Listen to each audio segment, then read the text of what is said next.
episode of Make a Writer's Day. How have y'all been? Thank you for coming and watching.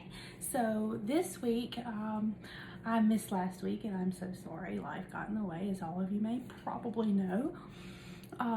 But this week we're going to be talking about ant colonies and how their structure and functionality within the colony can go towards writing and world building.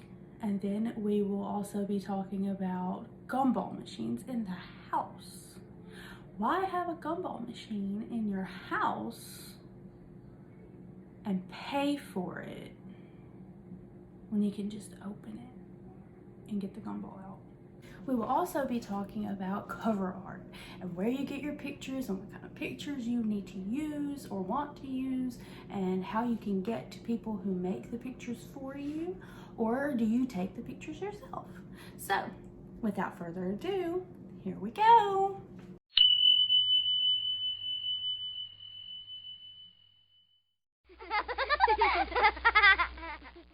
So our first bit is the nonsense portion, and that is going to encompass household gumball machines, which kind of make no sense because they come with, you know, a little money turner. You put the whatever kind of coin you got. I mean, it would probably even take a button. I don't know, I haven't tried. But then a little gumball pops out like normal. Any kind of gumball machine, of course, you put money in and then, you know, you get a little sweet treat. But with this, it's supposed to be for the house. So unless you want to get some cash out of your kids, which is kind of a little wrong in my opinion, or you want to teach them, you know, you have to give something to get something, which is kind of an okay lesson, unless they're like 3, like my kid, and they figured out that all they got to do is unscrew this, take the lid off, and dump the candy out.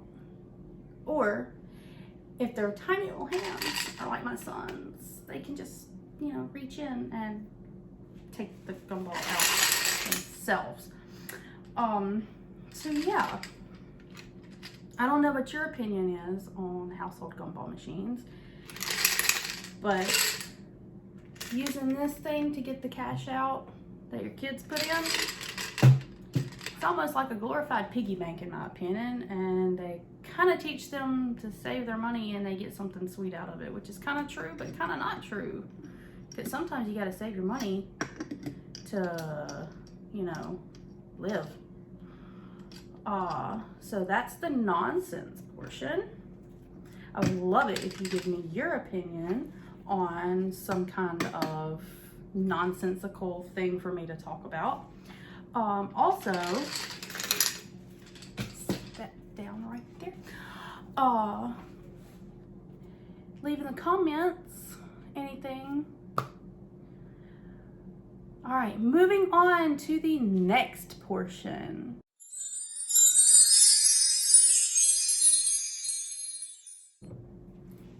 Here is the did you know portion. So, ant colonies, and I'm not going to talk a whole big great all about ant colonies because honestly I don't know a whole lot about them. All I've researched is basically how they work. And so, you know, well, anybody who's ever seen an ant hill or, you know, had one of those little ant carrier thingies with the farm in there, you know there's got all these little tunnels going through the dirt and everything. And there's a queen and there's worker ants. Basically, it's like only 2 stages of hierarchy or matriarchy or whatever you want to call it. So the queen eats and spits out babies, and all the girls come and help her eat and spit out babies, and then the rest of them talk to each other using pheromones and their little antennas, and pretty sure their little clacky motions with their pincers, to quote Harry Potter. So while they're talking to each other, they're basically delving out work. And there's like a supervisor who says, hey, go do this thing. Hey, go do that thing. And all of them like pretty much choose what they're gonna do. They don't always stick to the same thing though. Not like, you know, the bee movie that made it seem as though all bees do one job, which I don't know a whole lot about bees. That could be the case. And that movie made kind of a little bit of sense, other than, you know, the human falling in love with the bee and the bee falling in love with the human. Anyway, we're talking about ants. So to put it with your writing and your world building, you got the king probably, or a president, or a prime minister, there we go, or I don't know, a council of sorts. Somebody's in charge, basically. And then you got the lower downs who do what the in charge people say for the rest of the people to do. They, you know, delve out the work. And then the worker ones do the work. So in your world building, how stable, I don't know if I should put air quotes around that. Anyway, how stable is your working environment, your hierarchy of state or whatever? How well do you delve that out? Do you just say, hey, there's a king and there's a queen maybe, or maybe there's just a queen and she's got her little harem of men, I don't know. And then you've got your protagonist who's like the lowest of low, or maybe he's even or she is even a noble. Maybe they're a noble. But how does the noble, how do the nobles work out in your hierarchy? So let's see. The only thing coming to mind right now as an example would be Game of Thrones. You got the higher ups, then you got the lords and ladies, and then you got all the people underneath the lords and ladies that do any menial task, basically. The farmers, the housemaids, the ones that look after the children. I can't remember the name that they use for that, but you know, Sansa's, her lady's head got chopped off. Anyway, that's like a tight-knit kind of thing. You've got the explanation basically in each role as they introduce the characters in those roles. So how are you putting that into your novel? It's just a thought. I'm not, you know, pushing anything at you. But in my medieval fantasy back there, you got a bunch of kings in a bunch of different countries. And my protagonists once, her dad, the female's dad, once was a noble who married below him. So his family basically disowned him because he fell in love with the wrong person. So now she, the female lead, and her parents are farmers and fur traders. Kinda low down there as far as the hierarchy works in my novels. And Peter, the male lead, was a neighbor who lived on a small farm. So he was like even lower than they were as far as how much money he had and such. And as you travel, you see that there are inns and tavern workers, more fur traders and knights. Basically, you get to see a little bit of the hierarchy. They even, at one point, get to the castle. So the castle has guards. And then there's this thing, I don't know if I would want to call it a community or not, because they're kind of like the Night's Watch in Game of Thrones. Sorry to bring up Game of Thrones again, if you don't even like that show. I don't even know. I don't even know if you've seen it or not. I didn't even watch it until, you know, the 5th season came out. So, anyway, kind of like the Night's Watch. They're called getting tongue-tied. They are called the Neloi. And they are you know, pretty much the guards, but they're also kind of the police, sort of.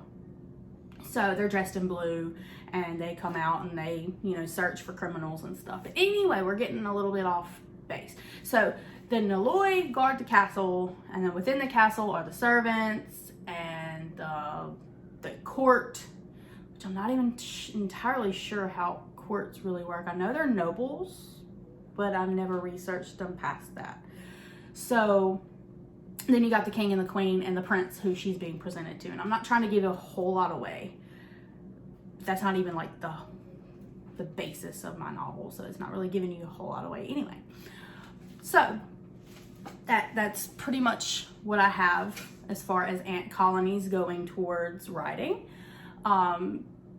They have a loosely structured, if that makes any sense, form of communication and work and system. So it's structured on the fact that they don't do every single thing every single day. They change it up. But it's structured in a way that everything gets done. So I just wanted to present that to you and see if it helps you kind of think about how you want your world built, whether it's in space, whether it's medieval, whether it's underground, zombies, anything. You got to have some kind of structure, or else it's just going to be all willy-nilly and not making sense. All right, so we're going to move on to the next topic.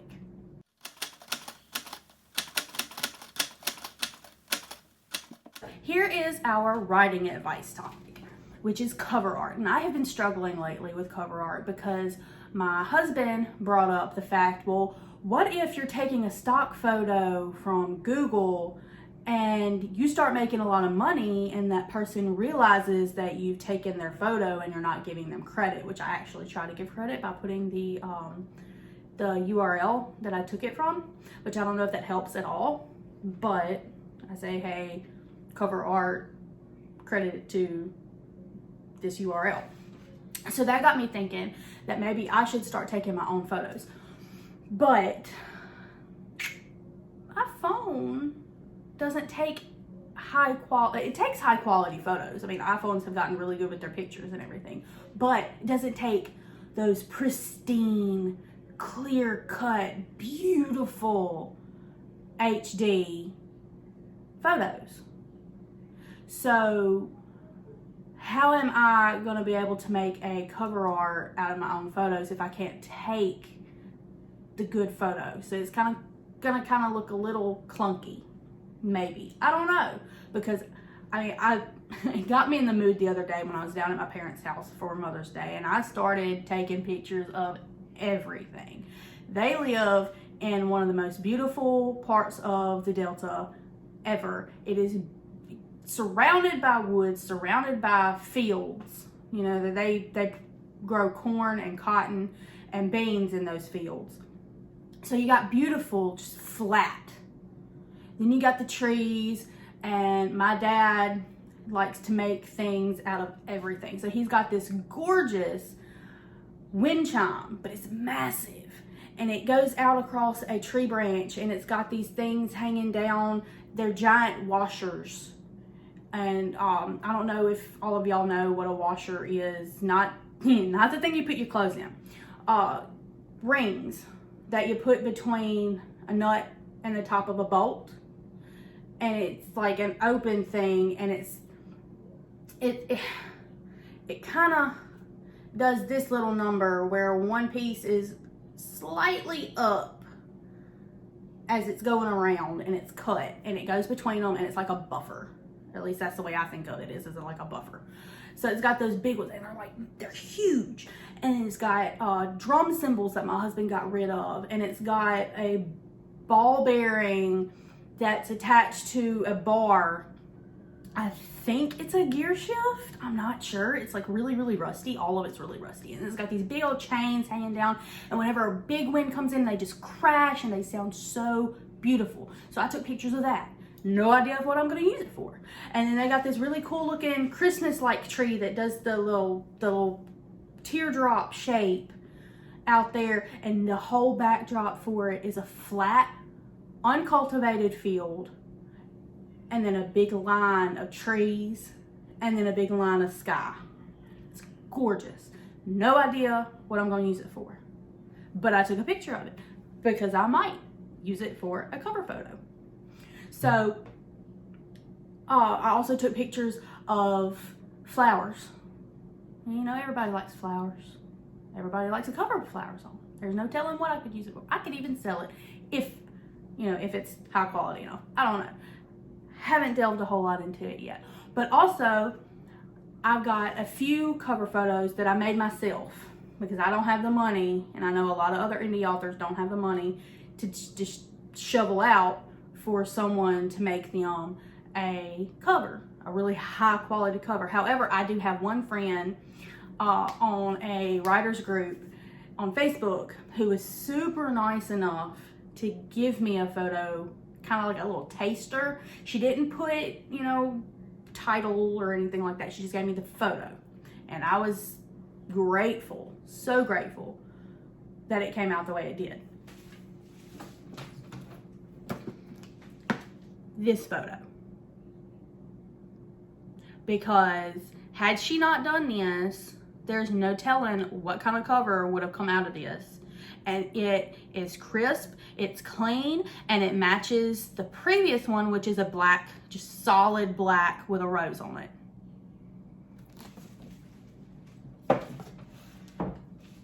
So, if you have the money for it, I highly suggest going to these folks who are making covers. They will do pretty much anything you ask them to, as long as it's within their skill set, because this chick that gave me this photo, oh my goodness, she makes awesome cover art.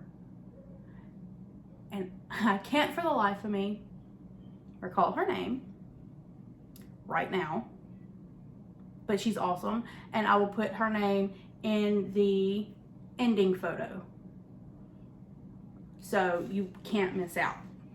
Or I might put her name in the comments. I might do both, who knows. But anyway,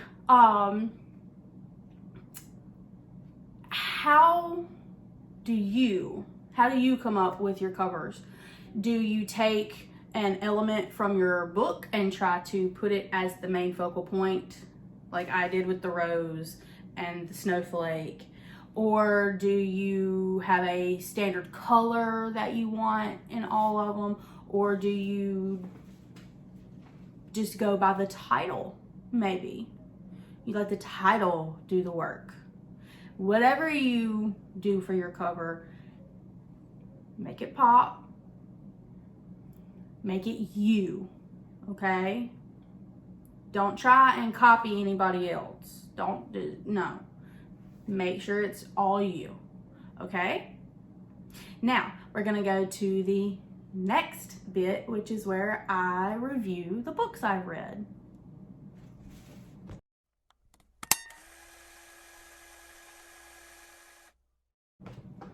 All right, so I was only able to read 3 books this week, well, this past 2 weeks, because life.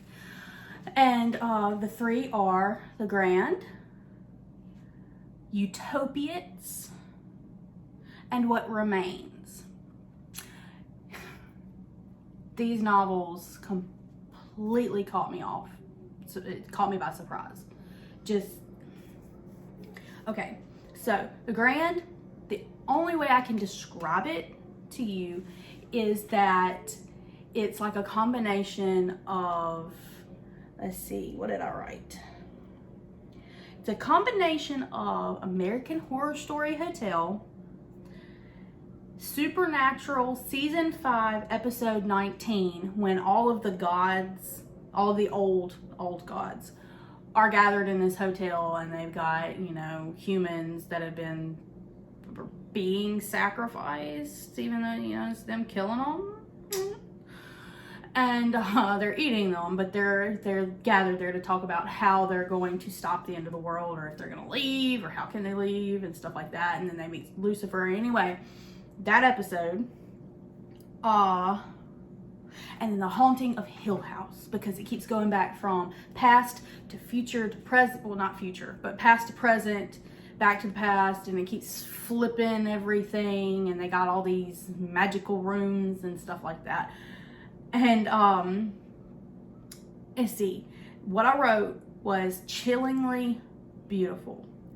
This novel hit me as a cross between American Horror Story Hotel, season 5, episode 19 of Supernatural, and The Haunting of Hill House. Back and forth of history and present, leading to an overall arc with a detective, which I'm pretty sure they call him a barrister because it's based in the 1920s, going back and forth between the 1920s and the 1940s. And it's creative and spooky, yet lovely. And Max, he's not a bellhop, he's the concierge. There we go, concierge. He reminds me a lot of Hermes in the Supernatural episode. That's kind of who I pictured when I saw him. Thin, with short black hair, and they say he's got a little pencil line mustache, kind of a little bit of a Gomez going on, Gomez Adams. But anyway, it's really good, really good. Then we got Utopias, and Utopias, just like, from the cover art, I did not expect it to be a graphic novel. I'm sure it said it on the cover somewhere, but I probably didn't read it. I was just focusing on the picture itself and the title. So when I opened it up, it was actually pretty cool. It's kind of the same as Le Grand, as far as it's got an overall arc with different storylines. So it's got 3 stories in it, and it's about these drugs that are made from people's genes. So you're basically injecting somebody else's soul into you, and you get to feel like them. So the very first story has this guy who's completely lost in his identity. He does not know who he is, who he wants to be, who he was. So he finds a drug called family. When he injects it, he feels the love of a real family, of having siblings and parents and cousins and such that just care about you. It's that overall feeling of comfort and complacency with where you are and who you're with, basically. And then it goes into a military worker who is, I don't want to say down on his luck, because that's just not it. He's basically depressed because he was on the drug that gave him the adrenaline to get through the war, and now it's gone, and he's going through major withdrawals, and it's causing him to be depressed. And he's talking to a therapy computer, kind of like it's a face on a TV screen. It may be a computer screen, I'm not entirely sure, but it's supposed to be a therapist, but it's a therapist that's given to him through the company that he got the drugs from. So anything he says to them, the therapist can't say anything negative about the company, so it's not really helping him at all. And there's this over arc of this woman who's coming through and quoting the Bible, but it's kind of twisting it around a little bit. And I think she's called the prophet, and I'm pretty sure I know why. But anyway, she's the one supplying these people, but she's giving them just enough to come back so they'll do what she wants, basically. And then the third is What Remains. And so far, out of the list that I've gotten, this one is my absolute favorite. It may become a top 5 by the end. I don't know. I've got a lot of books. That's why it's taken me a long time to read them, and another reason why I didn't do an episode last week. Sorry about that again. So What Remains is a post-apocalyptic novel with zombies, but it's not about the zombies. It's about the people. So what I said is, it's not just a zombie story. This book left me with a shattered heart and a glimmer of hope. I laughed, I cried, hell, I even dreamed about this book, and that is true. I forced myself to go to sleep after reading it. Well, not after, during reading it. I had to force myself to sleep because it was that good. I wanted to keep reading it. Strong characters with real emotions, real thoughts, and real situations for the world that's been created around them. And to me, it's a cross between Mad Max, where the lead role kind of makes me think of the Mel Gibson type person. He's a lot older. I think he's like in his 40s, something like that. Walking Dead, because you know The Walking Dead, yeah, it's got zombies and it's got the fear of being eaten, but it's also following all these people in the situation to see how they deal with it. So also it's got a little bit of I Am Legend, and I don't know how many of y'all have seen that movie with Will Smith where he's got this cure and he's got to get it out, and it's got an alternate ending where he dies or he gets out and he takes it. So I'm not telling you how this one ends, obviously, but you smush those three books together, or excuse me, those three movies together into this book, and you got a wonderful story. But that's all I've got for you today. So check me out next week and I will let y'all know if I can't make another video. So hit the subscribe button, hit the like button, leave a comment with anything you want to know about or for me to talk about. I will gladly add it into the next video. Don't forget, make a writer's day. Bye.